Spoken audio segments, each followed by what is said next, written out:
Hi, and welcome to another episode of Emerald Isle Vacation Home Specialist. I am your host, Dennis Richkovsky.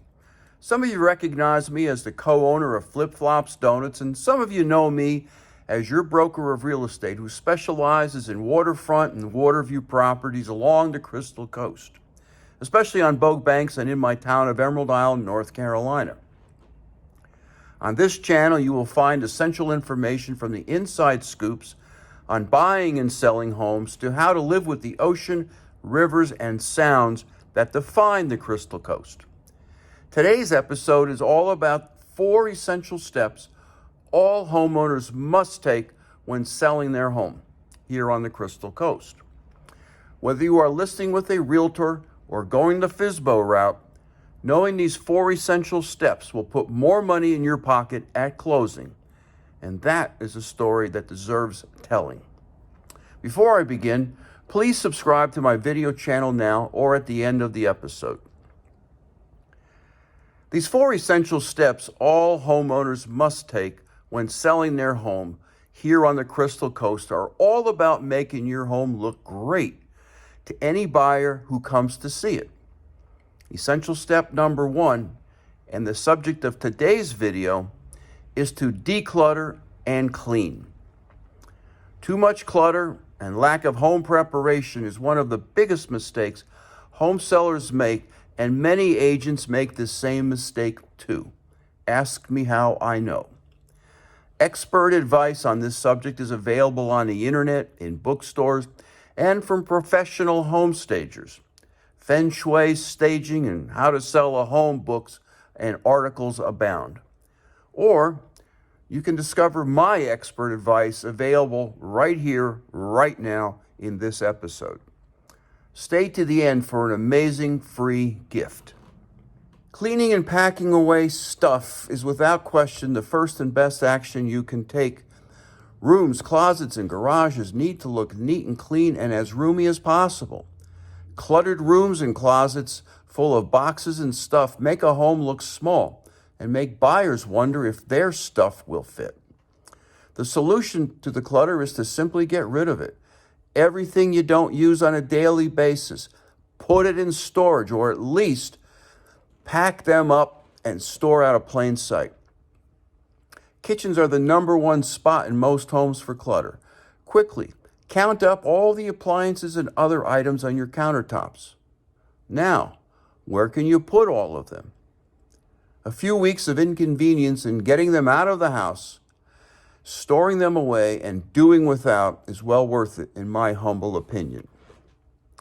Next, go through each of your cabinets in your kitchen, all of the cupboards, to make sure all are clean and devoid of unnecessary stuff. I'm especially fond of collecting about 2/3 of all the coffee mugs and all the glasses, storing them in boxes too. Remember that in your bedroom, less is more. Less stuff is more appealing to home buyers. Take a close look to determine what can go. Pack away your clothes and shoes.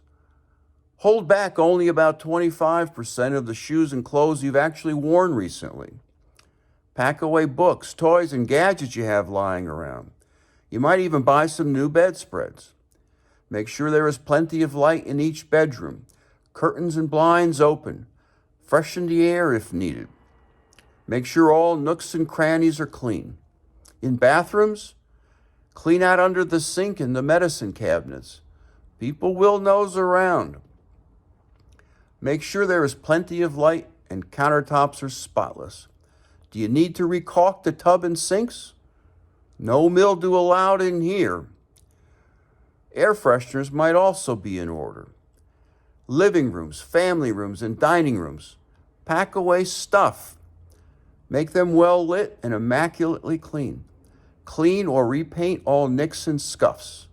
The newer Magic Eraser sponges work wonders on minor scuffs and may preclude the need for repainting. Outside the yard should be free of debris, toys, and clutter too. Coil your hoses, put tools away. What else can you do to make the yard more appealing?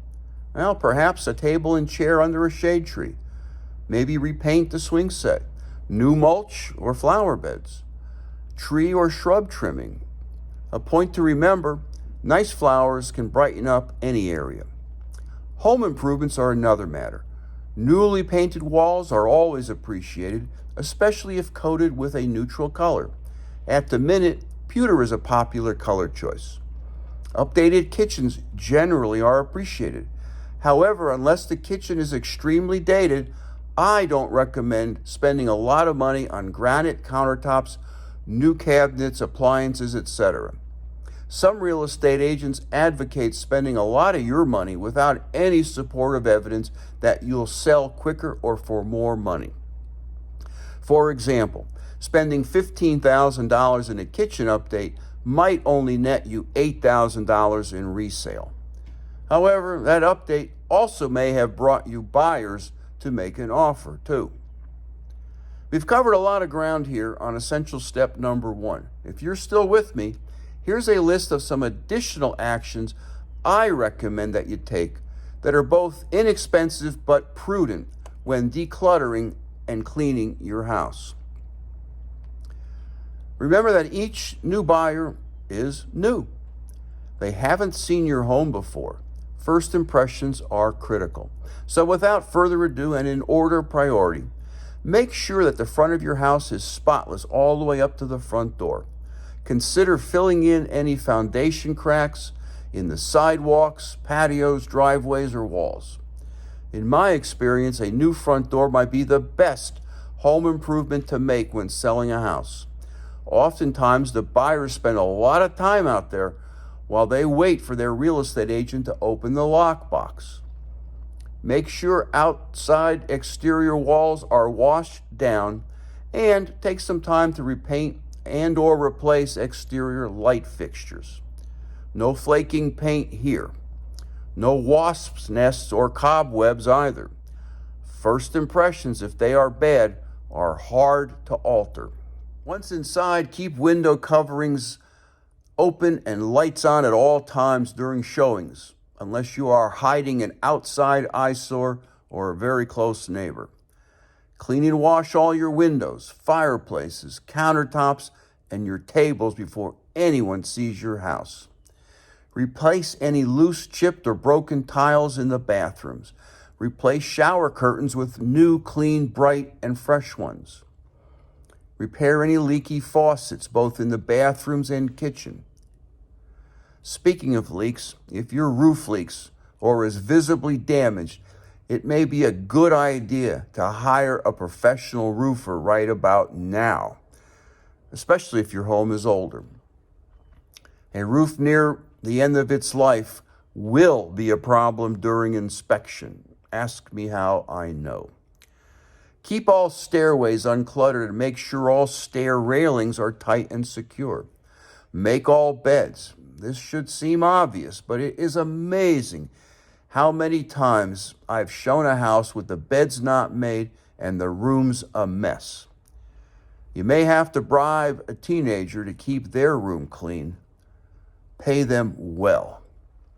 Have the furnace cleaned and inspected if you haven't done so in over a year. This always comes up during the inspection anyway. If your garage or basement is jam-packed full of stuff, rent a storage facility and move all that stuff to it immediately. Mow the grass. Trim all the edges and hedges of your yard. Restain wood decks if necessary. Replace any rotted wood. If you have a fence, make sure it looks good. Paint it. Replace broken boards, etc. Lastly, gather the operating manuals and warranties for all of your major appliances and fixtures and place them in a 3-ring binder and display on the kitchen countertop. To learn more about real estate in Emerald Isle, North Carolina, Bogue Banks, or the Crystal Coast, sign up for my blog on my website, www.eihomesforsale.com, and subscribe to Emerald Isle Vacation Home Specialist on YouTube. To receive my newsletter or my new book, How to Enjoy Selling Your House, Text your email address to 919-308-2292. Stay well and stay safe. So come on down, subscribe to my channel below, and definitely return next week to this same bat channel at the same bat time of 9 a.m. for another episode of Emerald Isle Vacation Home Specialist.